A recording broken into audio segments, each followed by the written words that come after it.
2025만 1024 오늘의 묵상. 사랑하는 성도 여러분, 오늘도 만물을 창조하시고 모든 것을 주관하시는 하나님의 깊은 섭리 가운데 귀한 하루를 선물로 받았습니다. 우리의 삶은 때때로 깊은 불안과 채워지지 않는 갈증으로 점철되곤 합니다. 우리는 무엇을 해야 하나님을 기쁘시게 할 수 있을까? 어떻게 해야 이 죄 많은 몸으로 거룩하신 하나님의 얼굴을 뵐 수 있을까? 어떻게 해야 영원한 생명을 얻고 죽음의 공포에서 벗어날 수 있을까? 이 질문들은 인류 역사 내내 모든 인간의 영혼을 괴롭혀 온 가장 근원적인 물음들입니다. 수많은 종교와 철학들은 이 질문에 대한 답을 찾기 위해 노력했고, 사람들은 저마다의 방법과 수행을 통해 스스로 구원에 이르려 애썼습니다. 그러나 결국 우리는 스스로의 힘으로는 하나님의 거룩한 기준에 도달할 수 없는 연약하고 한정된 존재임을 깨닫게 됩니다. 오늘 우리는 약 500년 전 인류의 이러한 깊은 고민과 영적 방황에 대한 가장 명확하고 혁명적인 답을 제시하며 역사의 물줄기를 바꾼 종교개혁의 핵심 정신 중 하나인 바로 오직 그리스도라는 진리를 깊이 묵상하려 합니다. 우리의 영혼을 짓누르는 모든 죄의 짐을 벗겨내고 진정한 자유와 영원한 생명을 선사하는 이 구원의 복음을 함께 탐색하시기를 간절히 소망합니다. 오늘 우리에게 주시는 하나님의 말씀은 이러합니다.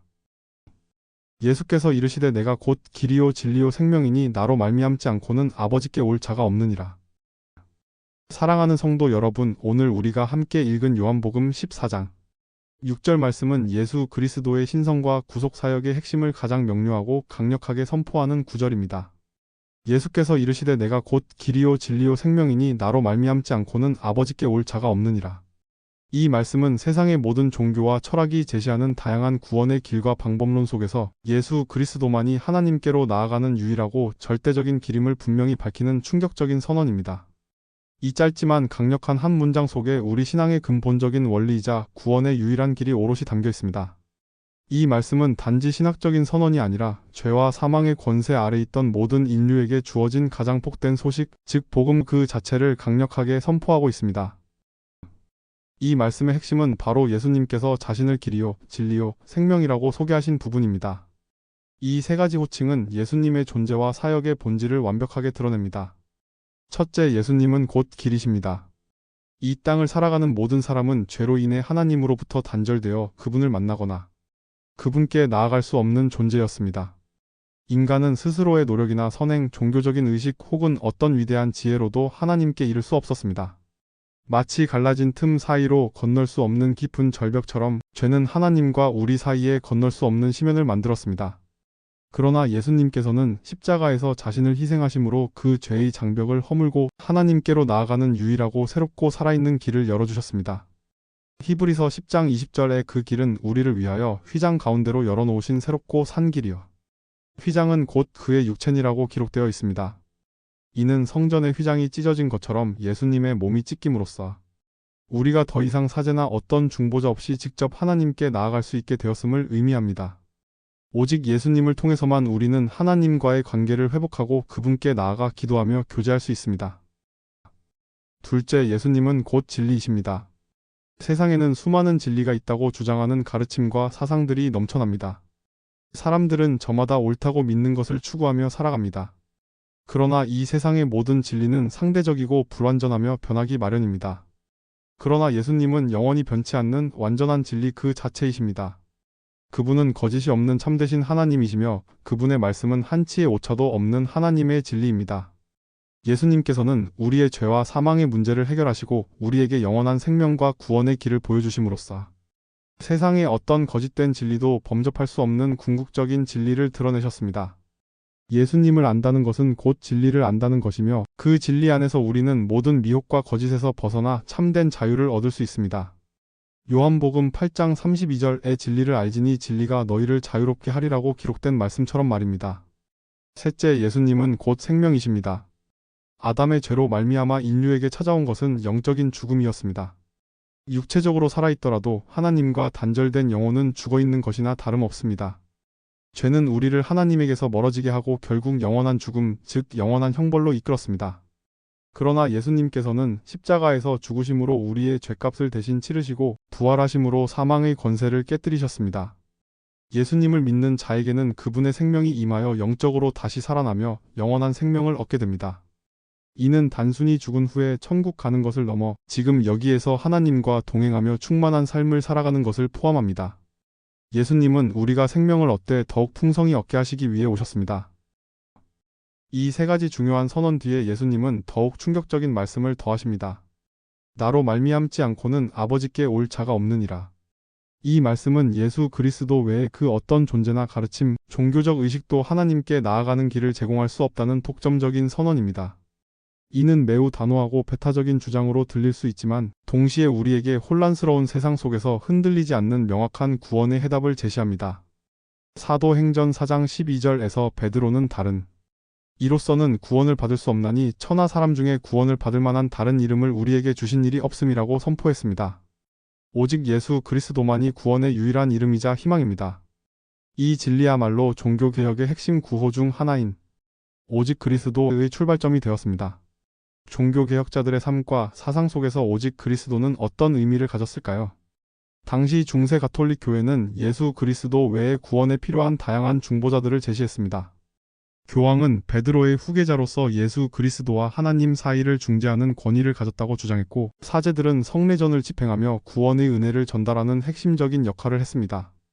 또한 마리아 숭배와 성인 숭배가 만연하여 사람들이 직접 하나님께 나아가지 않고 마리아나 성인들의 중보를 통해 은혜를 구하는 관습이 있었습니다. 이러한 중보자들은 결과적으로 예수 그리스도의 유일한 중보자 되심을 희석시키고 교회의 권위와 통치력을 강화하는 수단으로 작용했습니다.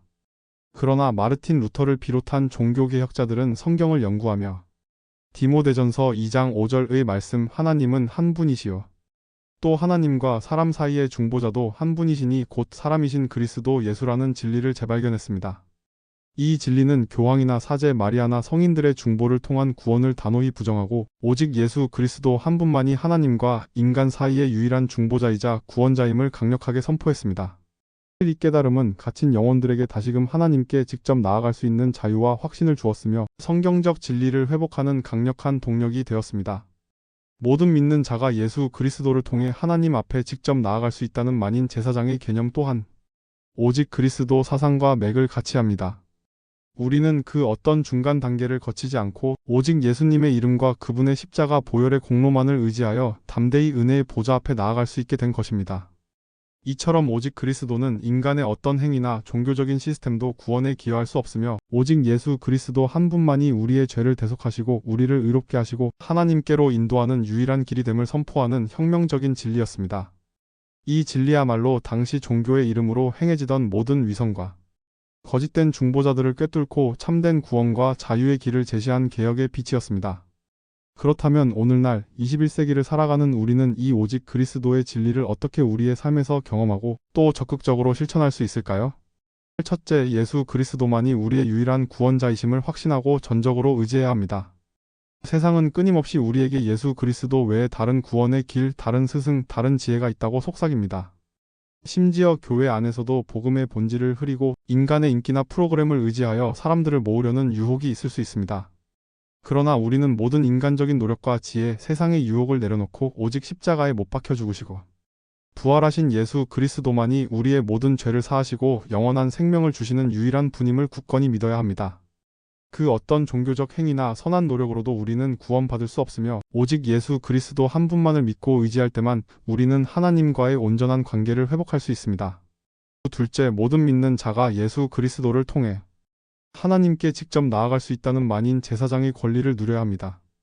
중세시대에는 사제들만이 하나님과의 중보자 역할을 한다고 여겨졌습니다. 그러나 오직 그리스도 사상은 예수 그리스도의 십자가를 통해 모든 성도에게 하나님 앞에 직접 나아갈 수 있는 특권이 주어졌음을 선포합니다. 우리는 더 이상 어떤 중간자나 제도를 거치지 않고 예수님의 이름으로 직접 하나님 아버지께 기도하며 은혜의 보좌 앞에 담대히 나아갈 수 있습니다. 이 귀한 특권을 사용하여 날마다 하나님과 친밀하게 교제하고 그분의 뜻을 구하며 우리의 모든 필요를 아뢰어야 합니다. 우리의 모든 예배와 찬양, 기도가 예수 그리스도를 통해 직접 하나님께 상달될 수 있음을 믿고 그분을 통하여 하나님과 교제하는 삶을 풍성히 누리십시오. 셋째, 우리의 삶의 모든 영역에서 예수 그리스도를 최우선 순위에 두고 그분을 따라 살아야 합니다. 예수님께서 내가 곧 길이요 진리요 생명이라고 말씀하신 것은 그분이 우리의 삶의 모든 길을 인도하시고 우리에게 참된 진리를 가르치시며 영원한 생명을 주시는 분임을 의미합니다. 그러므로 우리는 우리의 직업, 가정생활, 사회생활, 인간관계 등 모든 영역에서 예수님을 우리의 주인으로 모시고 그분의 가르침과 모범을 따라 살아야 합니다. 우리의 결정과 행동의 기준이 예수 그리스도의 말씀이 되고 우리의 삶의 목적이 그분의 영광을 드러내는 것이 되어야 합니다. 예수 그리스도를 우리 삶의 중심에 모실 때 우리의 삶은 혼돈 속에서도 흔들림 없는 평안과 참된 의미를 찾을 수 있습니다. 사랑하는 성도 여러분, 오직 그리스도는 과거의 역사적인 외침일 뿐만 아니라 오늘 우리의 삶에 가장 필요한 진리입니다. 세상은 끊임없이 우리에게 다양한 우상과 거짓된 구원자들을 제시하며 혼란을 가중시킵니다. 그러나 우리는 흔들리지 않고 오직 예수 그리스도 한 분만을 우리의 유일한 길이요, 진리요, 생명으로 고백하며 그분을 따르는 삶을 살아야 합니다. 예수님 외에는 다른 어떤 이로서도 구원을 받을 수 없음을 분명히 믿고 이 믿음 위에서 날마다 주님과 동행하는 삶을 살 때 우리는 세상이 줄 수 없는 참된 평안과 영원한 소망을 누릴 수 있을 것입니다. 우리의 모든 삶을 통해 오직 예수 그리스도만이 영광 받으시기를 간절히 소망합니다. 이제 우리 함께 기도드리겠습니다. 사랑과 은혜가 풍성하신 하나님 아버지, 오늘 요한복음 말씀을 통해 예수 그리스도만이 우리의 유일한 길이요 진리요 생명이 되심을 다시금 깊이 깨닫게 하시니 진심으로 감사드립니다. 저희의 연약한 행위나 부족한 지혜로는 결코 주님께 나아갈 수 없음을 고백합니다. 저희를 위해 십자가에서 모든 죄값을 치르시고 영원한 구원의 길을 열어주신 예수 그리스도의 은혜를 감사드립니다. 세상의 어떤 유혹과 거짓된 가르침에도 흔들리지 않고 오직 예수 그리스도 한 분만을 저희의 구원자와 주인으로 모시며 살아가게 하옵소서. 주님의 말씀을 통해 저희의 믿음이 더욱 견고해지게 하시고 성령님의 능력으로 그 믿음 안에서 날마다 새 힘을 얻게 하옵소서. 저희에게 허락하신 만인 제사장의 권리를 온전히 누리며 예수 그리스도의 이름으로 담대히 하나님께 나아가게 하옵소서. 저희의 삶의 모든 영역에서 오직 예수 그리스도만이 최우선이 되게 하시고 그분을 따라 하나님께 영광을 돌리는 복된 삶이 되게 하옵소서.